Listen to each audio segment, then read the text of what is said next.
Mom is dumb. Daddy's dumb, too. He's stupid.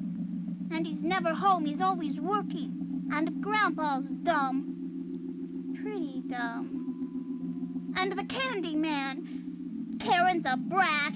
I hate her. Susan, too. I hate them. Karen most of all.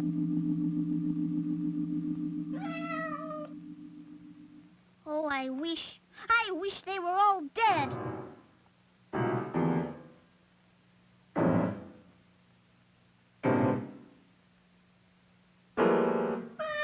Oh, not you, Kitty. You're the only good person in the whole world. I only hate them. The sun's out. I hate the sun. Be quiet, you stupid birds. Stop screaming. You're just like grown-ups. You're so busy all the time. Busy, busy, busy. I hate you.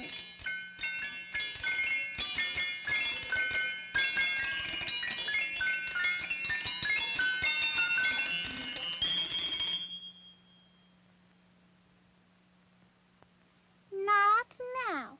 We don't have time. They never have time. Never. Grown-ups are stupid. I'm never gonna grow up. And I hate wearing Susan's old shoes. They're yucky. I don't want to go into my sister's old clothes. I'm gonna say something bad. Dirty words.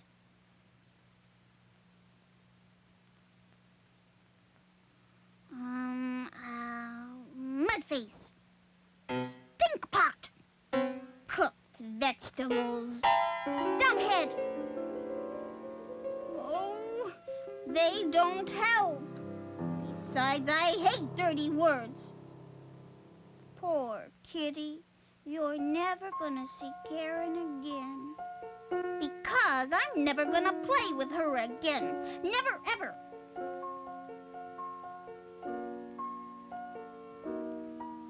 Hey, Kitty, look. This is stupid old Karen.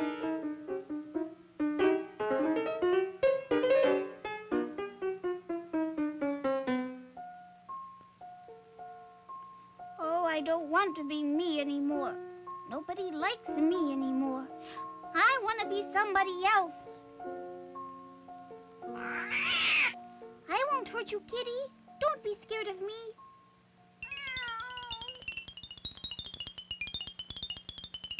Oh, it's raining again.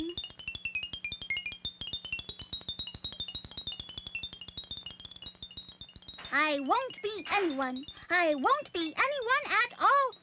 Ever. Darling, telephone. I'm not darling. Angel, are you unhappy about something? I'm not Angel. And I'm not unhappy. I'm mad. And I'm angry. Open the door and let me give you a big hug. No, it's too late. It's too late. It's Karen. She wants to talk to you. Karen? Hello, Karen. What are you doing? Nothing. What are you doing? Nothing. Want to come over to my house? We could play something. You want to come? Okay. I'll be right over.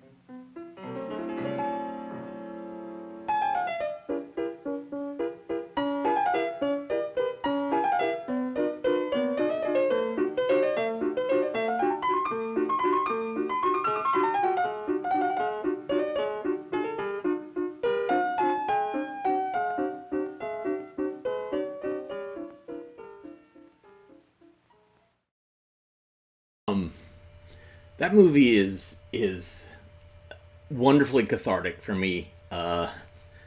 Some days, technology just punches me in the gut, and it wasn't related to the streaming show, but it took my time away because we're doing a big digitization project for some video for a local organization, and man, this Mac workstation is just so many problems, so annoying.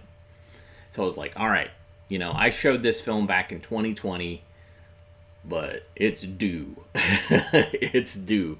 And so it's so great because it just relays like, I'm so mad. And this was, Swedish originally. So Mel Waskin went in and translated it and tweaked it. And yeah, it was great. Felt really good. It was good to get it out, to hear that somebody else, some little animated girl, is having the same feelings that I am. And it wasn't at my best friend, or it wasn't at it's for me, it's never people, it's always technology. Technology always gets me so mad sometimes. If it catches me wrong, and then I'm sure I've mentioned this before, but once I was so mad at an inkjet printer, I stomped it to pieces on the floor. I threw it down and just boom, boom, boom, boom, with little tiny pieces, and a little thing of ink that kind of spread on the carpet, which was problematic. But anyways, I freaked out my assistant at the time, and I freaked out my girlfriend. Yeah, I went full Office Space, but not with a bat. I just did it with my feet. And it was a crappy laser printer, or not laser printer, inkjet printer, but I'm glad it was gone. All right. Whew. So periodically, I might have to drag out that movie, because I don't know if it was cathartic for you, or if it was soothing for you, or if you were just like, whoa, what's going on? But yeah, therapeutic. Let's look at a revised film about soccer for girls. Enjoy.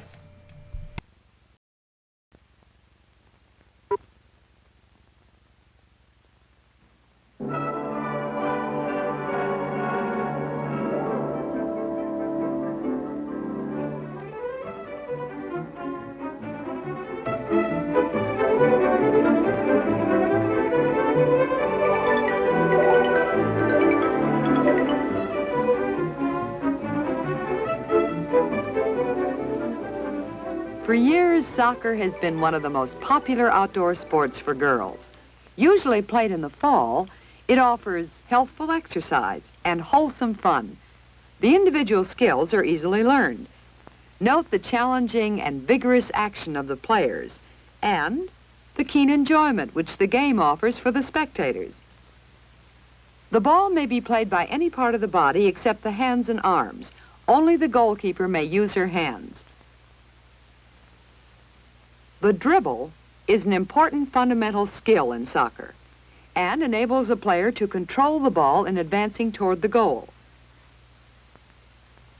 Dribbling technique is a foot-ankle motion. Note that the ball is tapped, not pushed by the feet.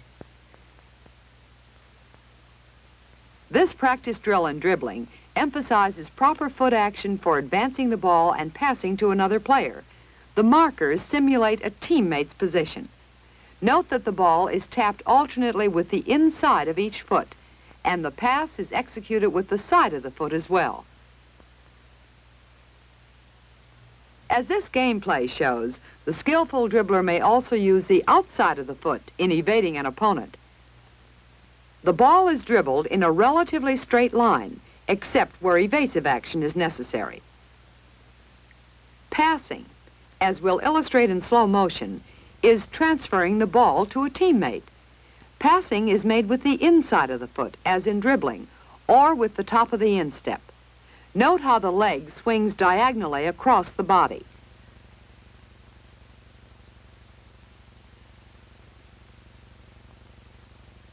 The player uses the inside of the foot in this type of pass.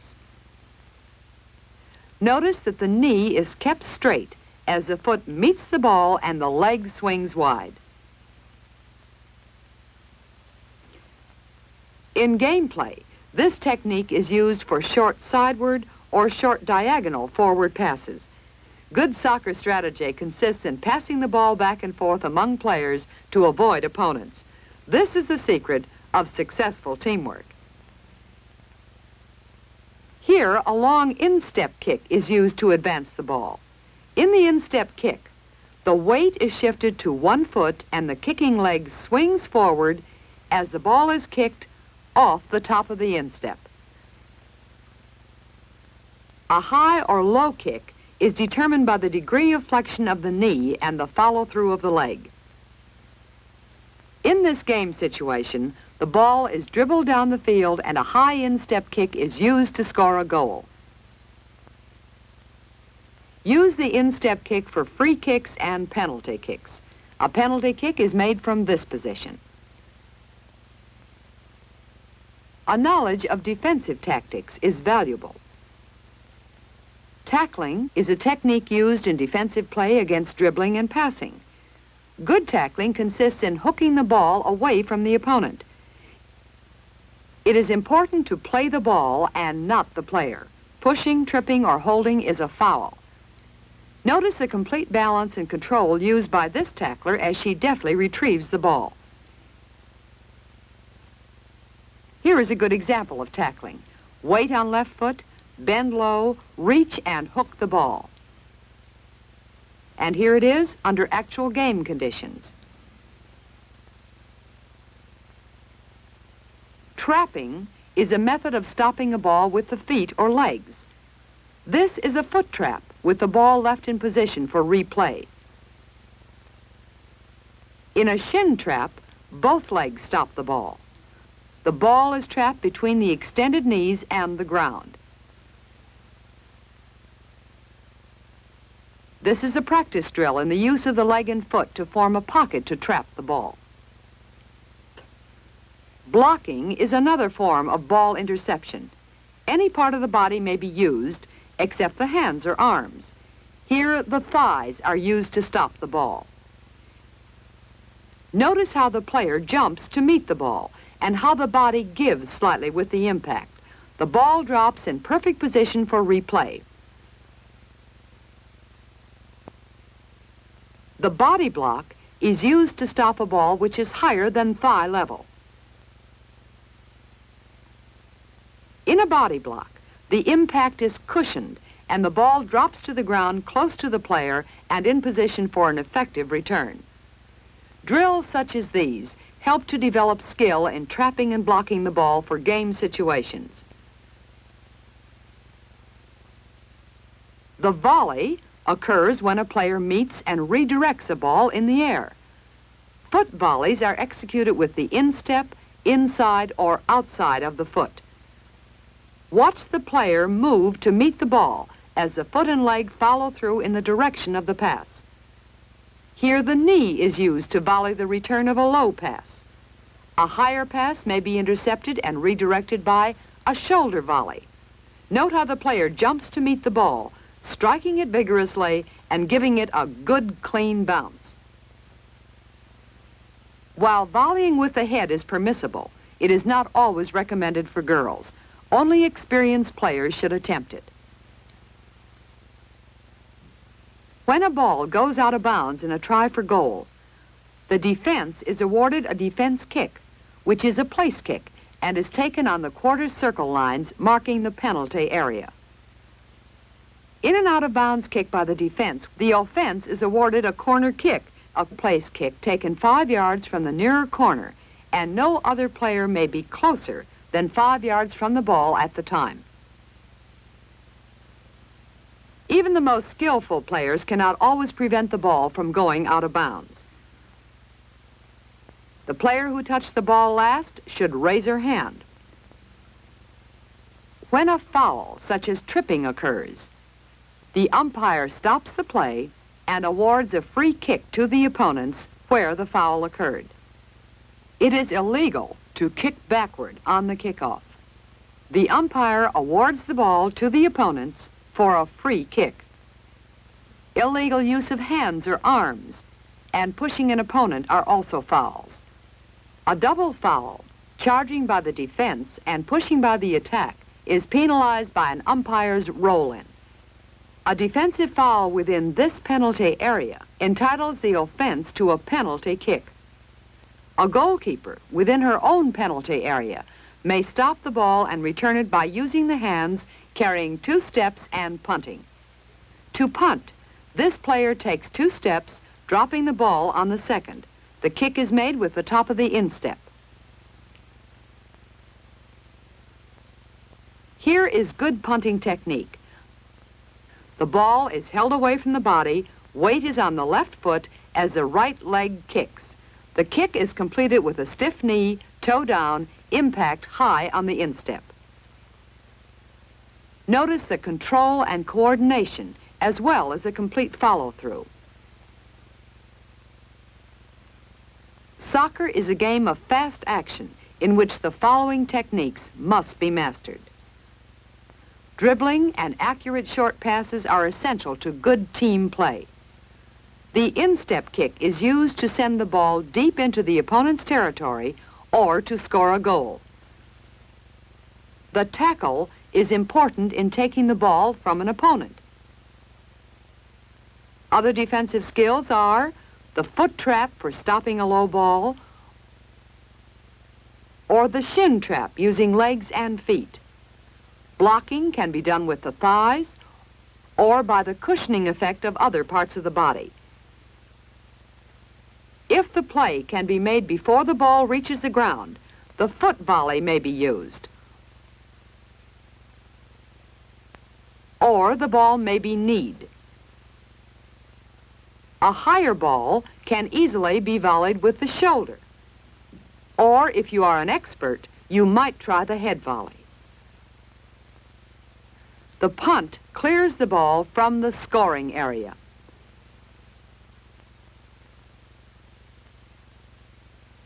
All of the individual skills must be mastered by each player and coordinated with one's teammates to get the most out of the game. Only then can soccer become the thrilling sport which the players enjoy so much and spectators watch with excited appreciation. Soccer helps build strength, endurance, and coordination and offers an opportunity to develop physical fitness for better living.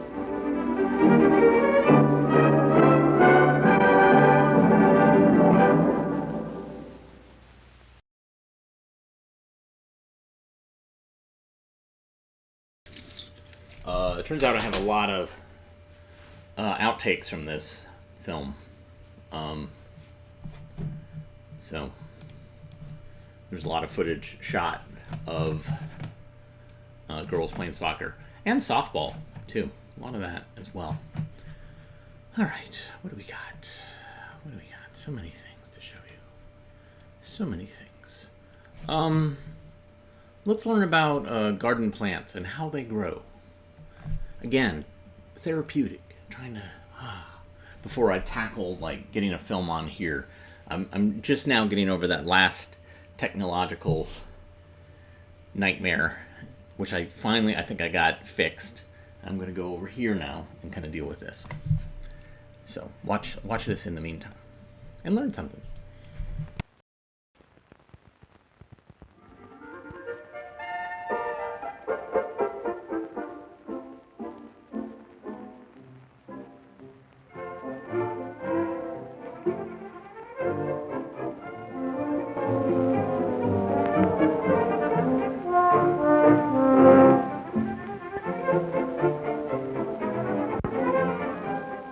Looking around us, we can see many kinds of plants.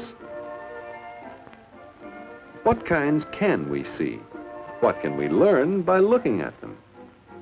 We can learn how small some plants are and how big others grow. We can find plants that grow beautiful flowers and plants that seem unattractive. Some plants seem to spring up everywhere and grow wild.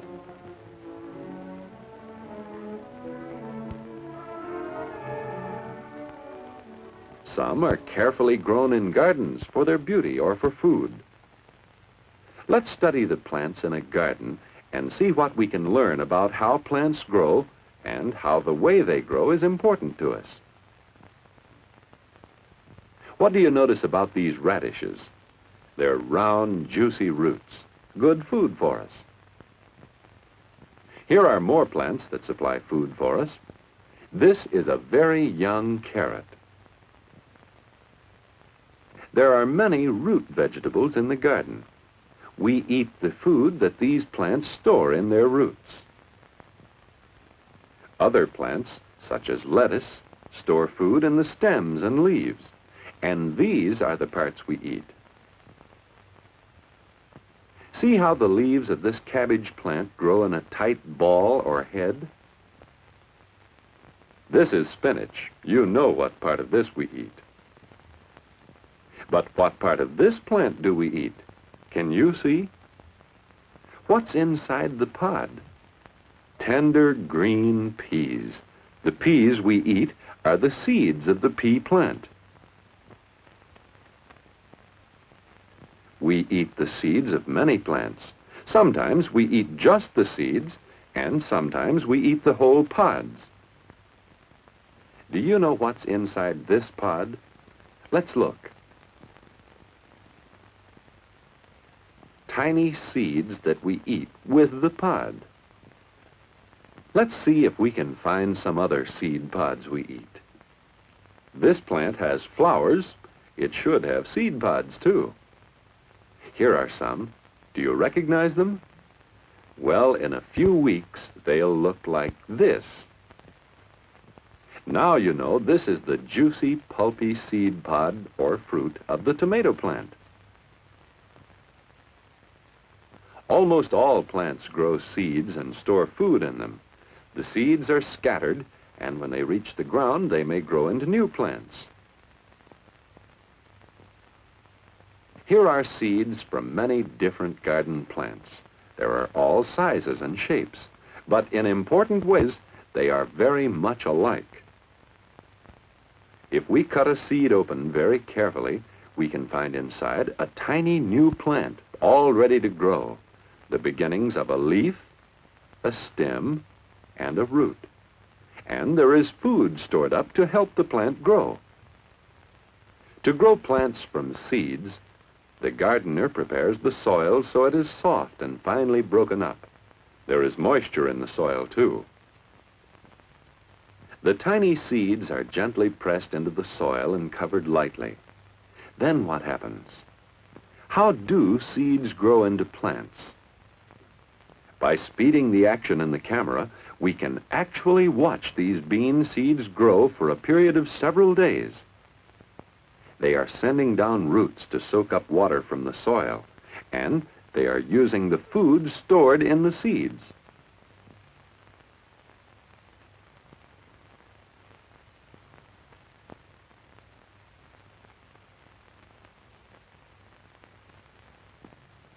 Watch how the stems push their way up through the soil.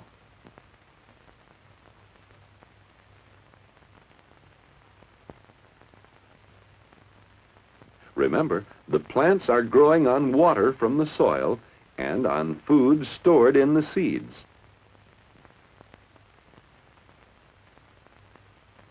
Before long, the plants are spreading new green leaves. Soon they have used up all the food that was in the seeds. Now they must obtain other materials as well as water from the soil. When we look at good soil through a magnifying glass, we find many things in it.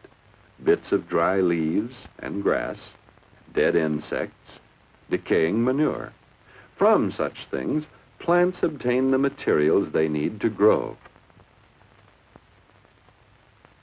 That is why gardeners often mix dead leaves and other matter into the soil to help plants grow.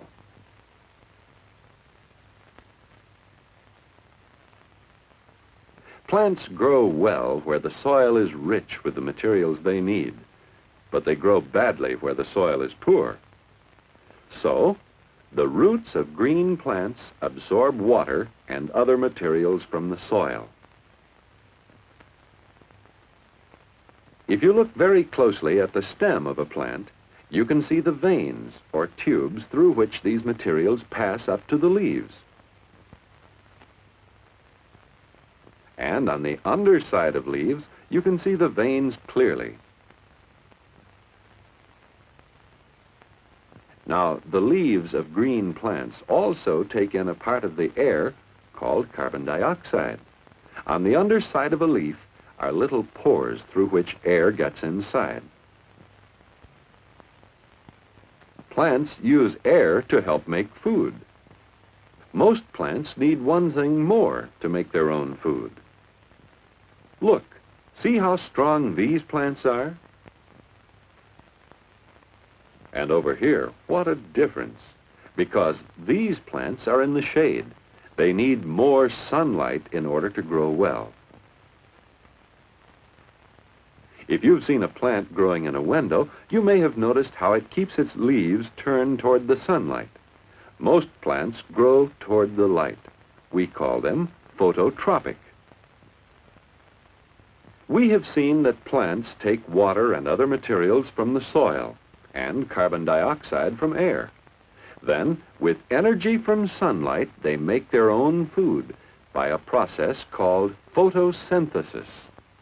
Green plants are the only living things that can make food in this way. Many animals live on the food that plants make and store. Insects and other animals do great damage to plants and even kill them.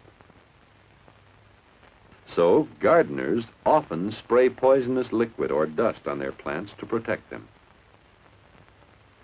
But garden plants have their animal friends, too. Many kinds of birds eat harmful insects. The ladybug is a good friend of the garden, for it eats other insects. Garden spiders trap and eat them, too. Toads and frogs also help by eating insects. Earthworms help in another way. They burrow through the ground and keep it loose and fine. When birds and animals eat the fruit of plants, they carry the seeds to other places where new plants may grow from the seeds. Thus, in making food, plants provide for future growth. Some plants we have seen grow dry seeds which contain food for new plants. Many garden plants store up food in their seeds. In some, only the seeds contain much food, while others store food in the seed pods as well as in the seeds themselves. Some plants, such as this weed, provide for next year's growth by storing up food in their roots. Many plants store food in their leaves and stems. But did you know that from a single leaf of certain plants, such as this African violet, a whole new plant can be made to grow? By watching plants as they grow, we can learn much about how they make and store food that we eat, and how they provide seeds and roots from which next year's plants may grow.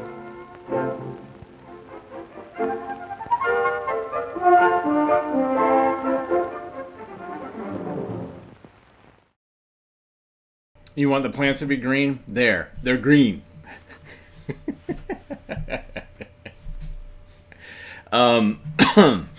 Thanks for letting me be dorky. All right. So behind me I have a film scanner that's misbehaving a little bit, but we'll go with this anyways. This is Shoemaker and the Elves. Enjoy.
Well, once upon a time, there was this shoemaker who was having a very hard time.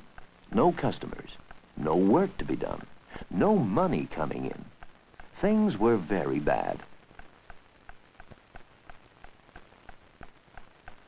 One afternoon, the shoemaker go to the market for food for supper. She asked for some money. "We haven't 1 cent," said the shoemaker.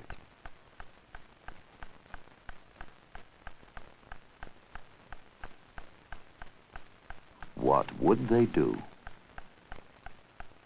All they had in the house was enough leather to make 1 pair of shoes. "Well," the wife said, "better to work than be idle." "I guess so," said the shoemaker. "I'll cut up the leather and make a shoes tomorrow."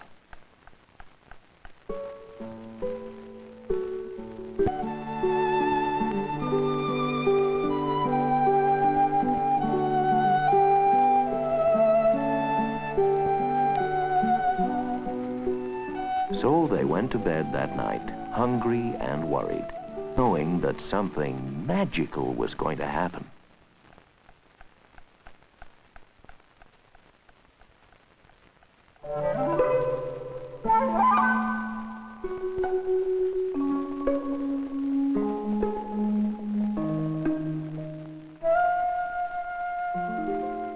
Elves.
A miracle, and so well done.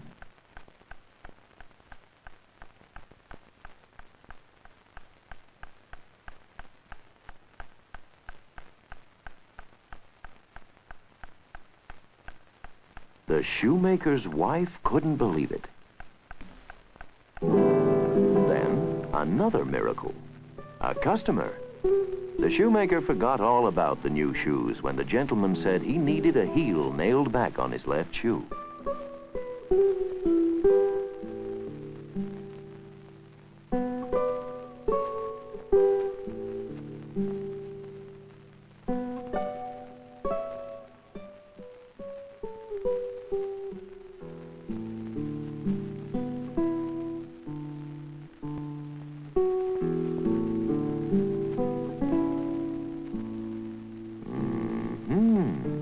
Very nice.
Well, well. Money for food, and for enough leather to make 2 pairs of shoes.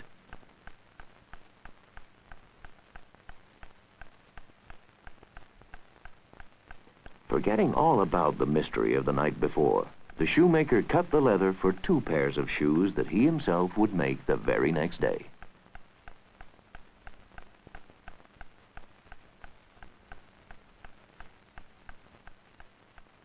Do you suppose?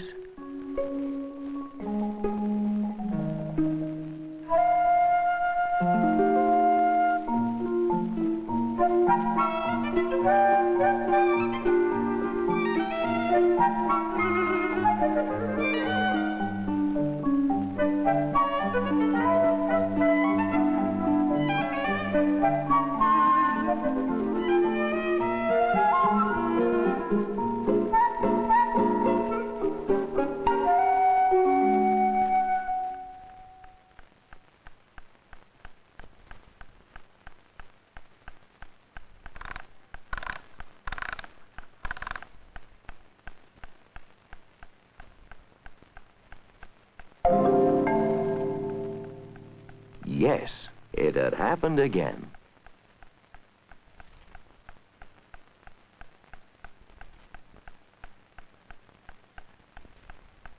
This time, it wasn't quite so hard to believe. The thing to do was sell the shoes at the market, buy more leather, cut it out, and leave it on the workbench. Maybe this very nice miracle would happen a 3rd time.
Yep, 4 pairs of lovely shoes.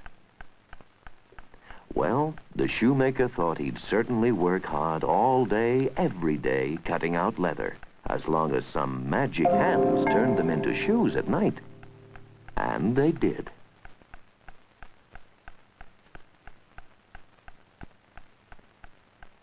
And it went on, and by now the shoemaker and his wife were working late every night getting ready for those magic hands that were making the shoemaker a rich man.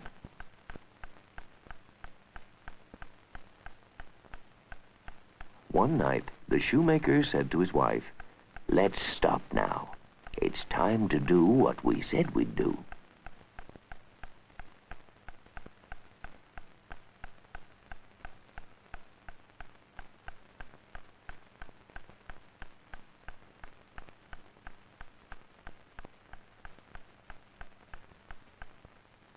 Yes, they were going to peek.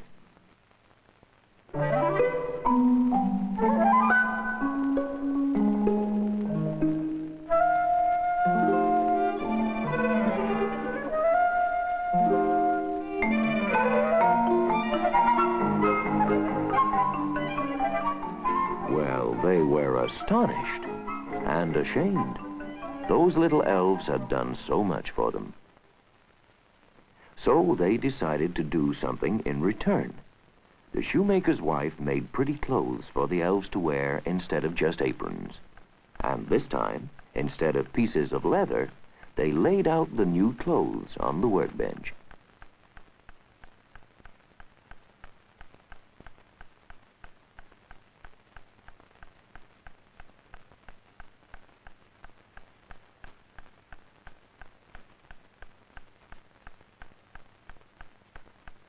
Of course, they had to peek again to see what would happen.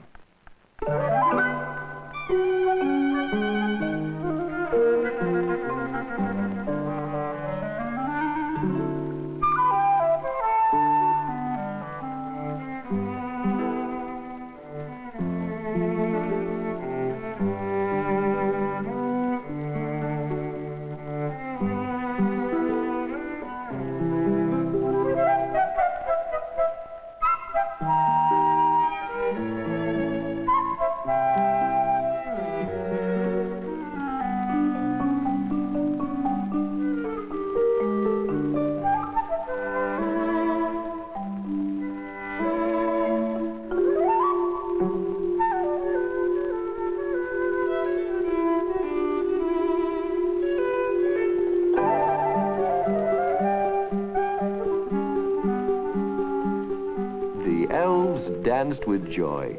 They were so delighted with their new clothes.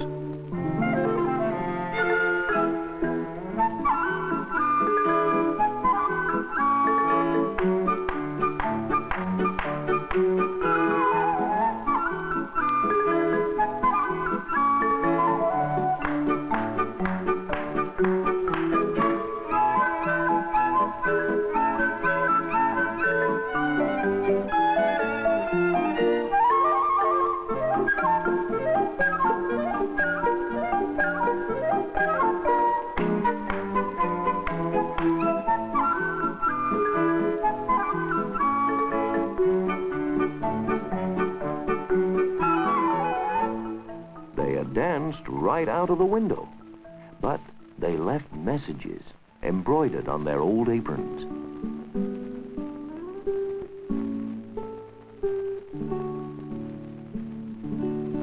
Long life and thank you, dear people. And happiness and peace for the rest of your lives. And that's what happened. The shoemaker and his wife were happy and peaceful for the rest of their lives. And the elves never came back.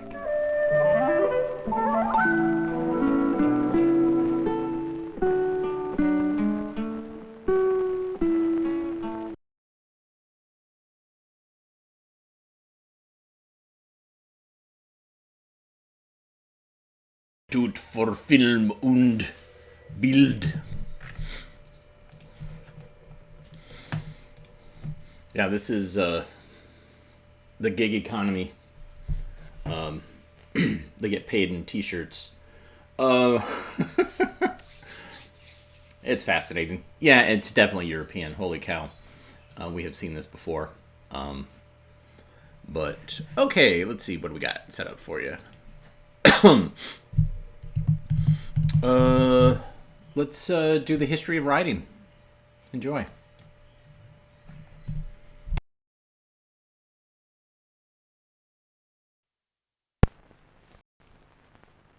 Every letter in our alphabet stands for a sound in our written language.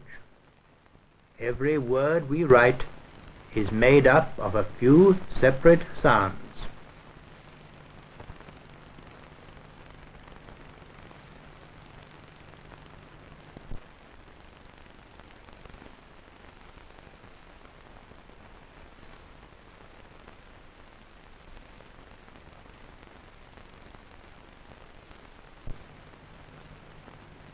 We have come to take the invention of writing for granted, but it is actually one of the most useful things that human beings have ever learnt to do. Can you even begin to think how lost we should be without it?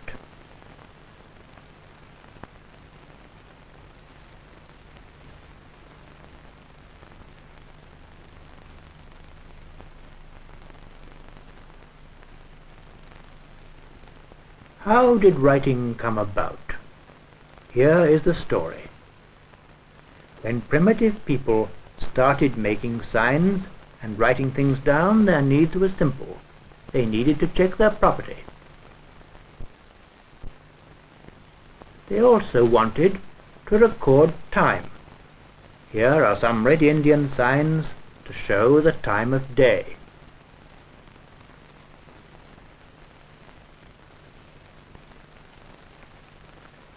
Many of the Indian tribes of North America made records of their history on skins. Each year was remembered by a notable event.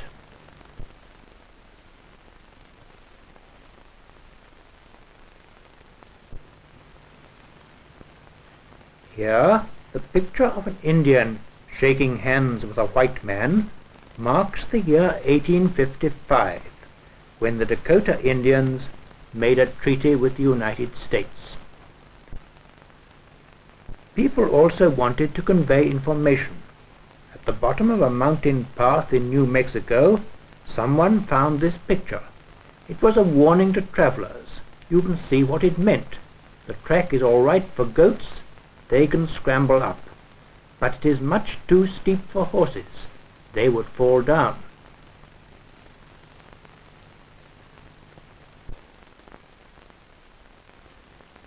Here is a more complicated message, written by a Red Indian woman. It is an invitation to a young man to come and see her. She, marked with a cross, belongs to the bear family, he to the catfish family. She has 2 friends, 2 more crosses, and they live in wigwams not far from some lakes. Hers is the one with a sign inside it. A road runs between the lakes, and the path from the home of the catfish family crosses it. The young man who got this message could probably recognize what it all meant because he already knew the people in the country. But a stranger, even if he knew the language, might very easily misunderstand it. If writing is to be unmistakable, it must use signs whose meaning is recognizable by everybody. In North America, the native hunters used to bring the skins or pelts of the animals they had caught to the trading post. They bartered them for pots and pans, guns and clothing, or whatever was needed. The bargaining used to be carried on in sign language, and in some places it still is. It is a simple language, easily understandable by everyone who needs to use it. In this language, the recognized sign for an exchange or bargain was to point the fingers at the goods to be traded and then to cross them. And so, when writing down a trading message, the picture of crossed fingers became the accepted symbol for barter. Here is a business letter where the writer wishes to exchange buffalo, weasel, and otter skins for a gun and 30 beaver pelts. Anyone seeing it would know at once that it was a trade message. It has the crossed fingers, which mean barter. Thus, pictures developed into signs. Once they did so, the original shape of the picture didn't matter very much. And so, for example, the picture of an arrow hitting the ground, the modern Chinese sign to arrive, has got a long way from the arrow hitting the ground, but it still means the same thing. Now let's stop and see how far we've got.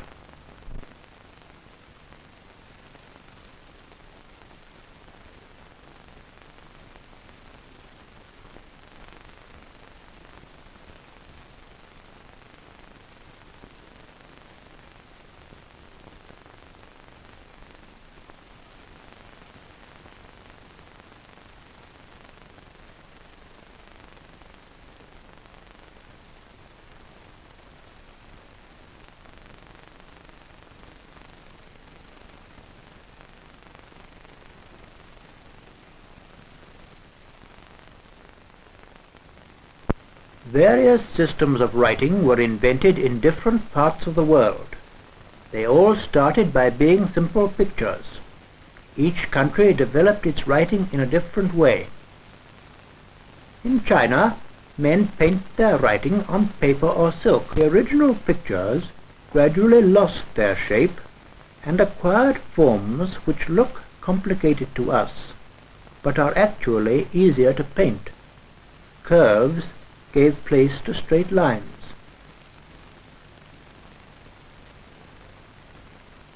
The ancient picture of a ram's head is a long way away from the modern Chinese character.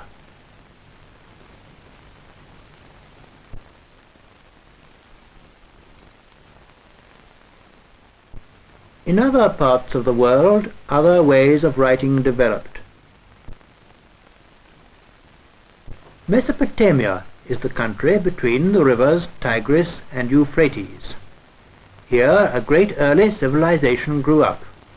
There is little stone here, but lots of mud and clay, so people used clay to write on. But if you try to draw lines on clay, it will rock up in front of the point, so they invented another way of writing. They made clay tablets, and they used a reed with a three-cornered head shaped for the purpose, which they pressed into the moistened clay, leaving wedge-shaped marks. This type of writing is called cuneiform, which means wedge-shaped.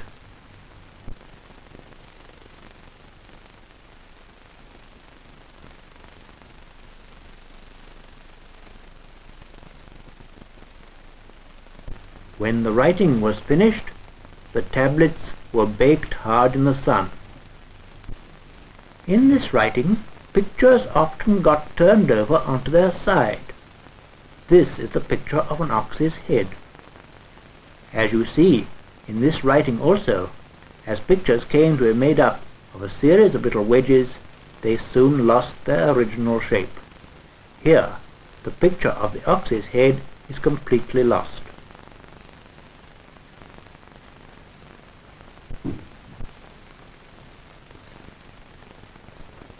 There is another place which is of great importance to our story. In Egypt there was also a great civilization. Here, from this reed, they made a kind of paper. In fact, our word paper comes from the Egyptian papyrus. The thick stalks of the plant were cut up into lengths and peeled.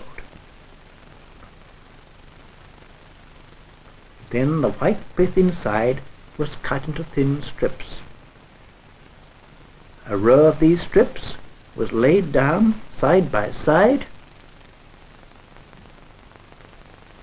and another row over them crosswise. The strips were then welded together by hammering. The sticky sap of the plant stuck them all together. The sheets so made were pressed and dried and then polished with a stone. The result was a hard and tough paper which lasted for thousands of years in the dry climate of Egypt. As the Egyptians wrote on papyrus, they developed much simpler forms of the old pictures. This was possible because they used brush and paper, which was a much quicker and easier way than cutting in stone.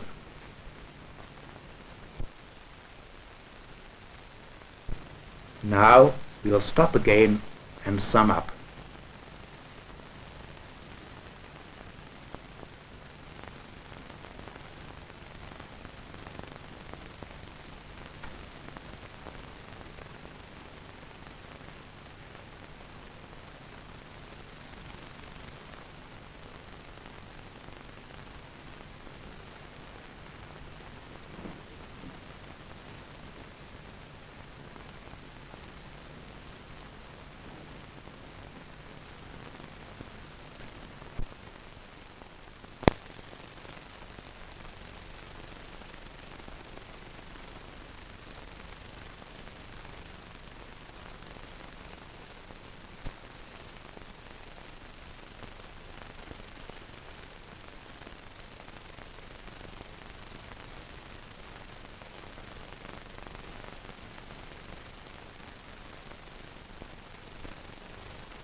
how the result could become quite complicated and confusing.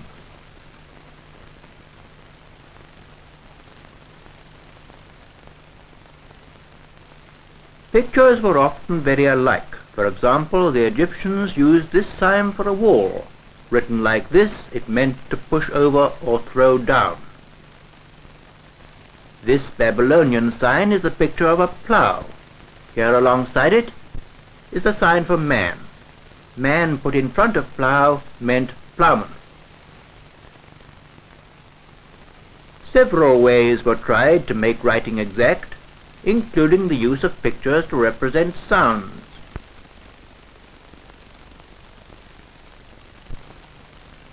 But it was all so complicated that only some of the priests and a class of trained professional scribes could really master the Babylonian and Egyptian sign languages. We are able to tell us about the next part of our story, we are not so sure. Because the new developments did not start in Egypt or Mesopotamia, but in the country lying between them, modern Syria and Palestine. This was the home of Semitic tribes of whom we know very little, except for two of them, the ancient Hebrews and the Phoenicians. Many were traders who were in contact with both their great neighbors, and they tried to develop a simpler writing suited to their trading needs. They succeeded, and their success has turned out to be one of the greatest events in history, the invention of the alphabet. Like many great inventions, the idea behind it was so simple that you wonder why it didn't happen before. Have a look at our own alphabet again. Our letters were originally pictures, just like all the other symbols that we've been talking about.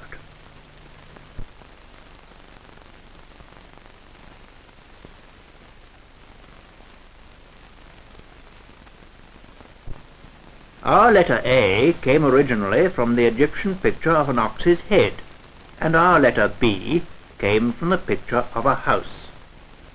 You can see here just how it came about. Our very word alphabet comes from the Semitic names for these two pictures. But, and this is the real point, we don't any longer think of our A, B as pictures at all. We think of them only as sounds. A, B. This was the great invention the Semites made. They threw overboard all the hundreds of complicated picture meanings and concentrated on sounds alone. They found that for their purpose, 22 sounds covered all they needed for a written language. They borrowed some of the Egyptian picture symbols and made each one stand for a single sound in their language. One sound, one letter.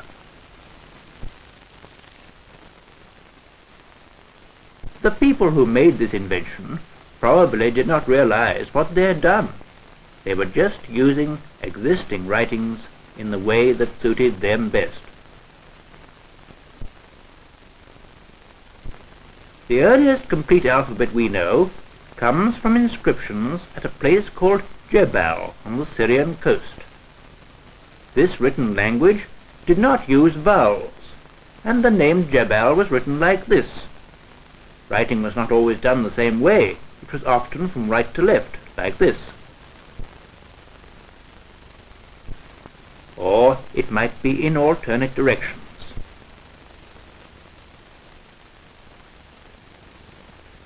As the ox ploughs, as it was called.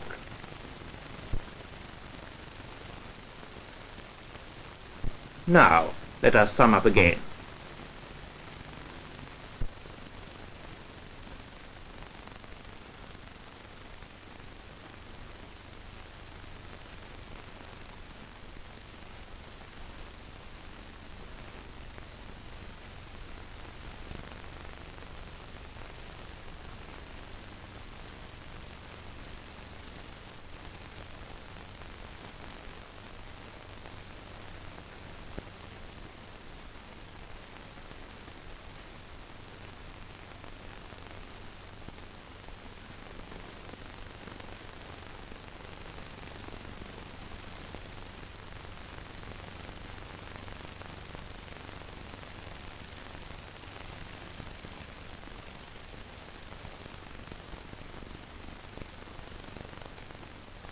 The biggest merchants and traders among the Semitic tribes who invented the alphabet were the Phoenicians. They were a seafaring nation who used to travel all over the Mediterranean. They carried their alphabet to many other peoples. Of these, the most important to our story were the Greeks. The Greek name for the town of Jebel was Byblos, which was their word for papyrus, the reason being that Jebel was the port through which traders got the papyrus from Egypt and imported it into Greece. From Byblos they got Tar Biblia, which meant writings, and it is from this that we get our word Bible, originally the writings or Holy Writ. Unlike the Semites, the Greeks wanted vowels in their written language, so they took some of the Semitic signs, which they didn't need, and used them for vowel sounds in Greek. A and E are examples.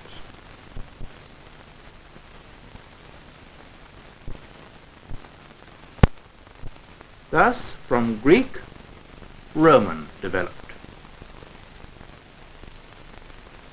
In just the same way as Greek itself had originally developed from Phoenician.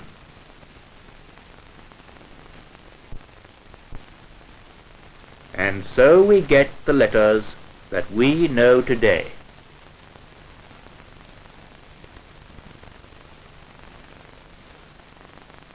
Now, the Romans had 3 ways of writing.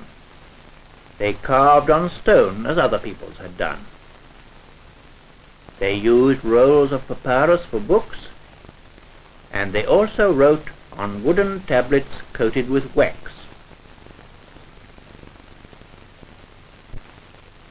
To do this, they used a metal tool called a stylus.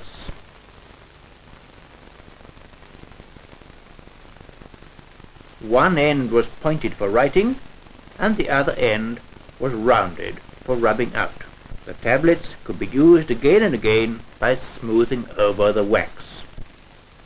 At first, all the letters were capitals, but as people tried to write more quickly, the form of the letters changed.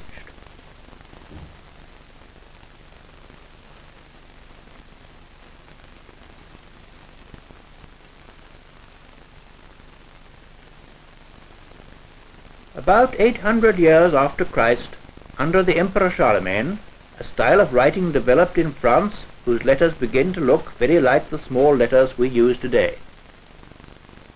In the Middle Ages, the clergy were almost the only people who could write. Our word clerk comes from this. Monks used to copy out the Bible and other books by hand, and they spent great care in making their books lovely to look at. Clerks also wrote the records for the kings and courts of law. This writing was more ordinary and everyday. By the 14th century, there was quite a big difference between the decorative writing used in monasteries and the handwriting of officials or lawyers.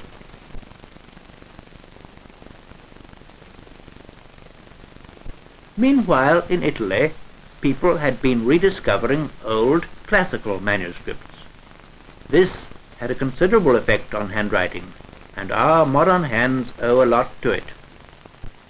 About 1450 came another revolutionary development, the invention of printing.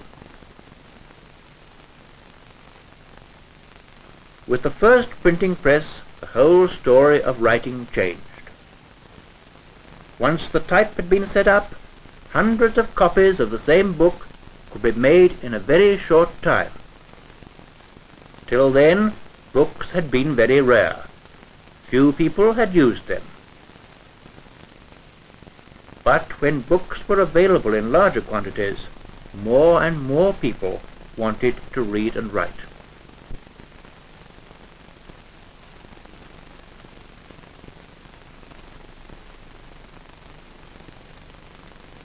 And so, since then, printing and writing have gone on together side by side. Printing for books, handwriting for personal things like letters.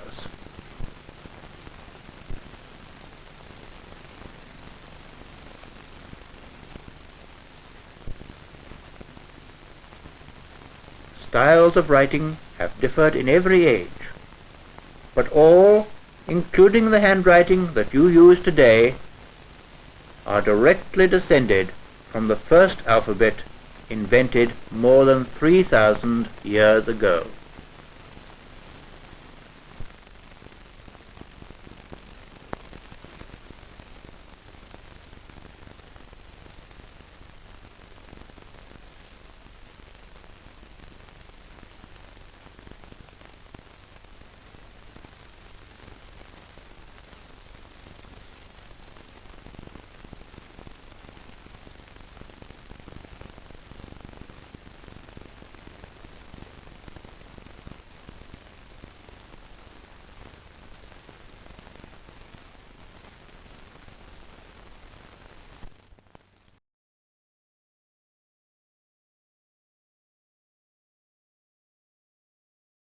Irony, of course, and this may have been said in the comments. I was kind of briefly looking to see what people were saying. Is that we have slapped back to pictograph things with emojis and communication. It's crazy that like the ways we communicate, like for example, email. Suddenly now I can add emojis to my email beyond a smiley face or a wink. It's like, oh, well, I have to augment what I'm saying to people with this library of pictographs that mean something culturally. So we're heading back in the opposite direction. All right. I started off all angry and irritated. I kind of relaxed when I showed you the angry movie and showing you some other films, calm me down. So thank you for being there for me. It's almost like therapy today.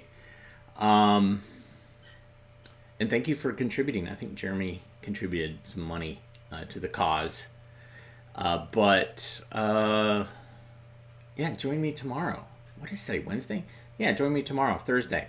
It'll be much better tomorrow. Yeah, who knows? It's going to be a crapshoot. Who knows what it's going to be tomorrow? But anyways, it's great to see everybody. Thank you so much. Hit the like or the subscribe button. Go to ko-fi.com/avgeeks or patreon.com/avgeeks. Those are ways to financially support us. Right there are the links.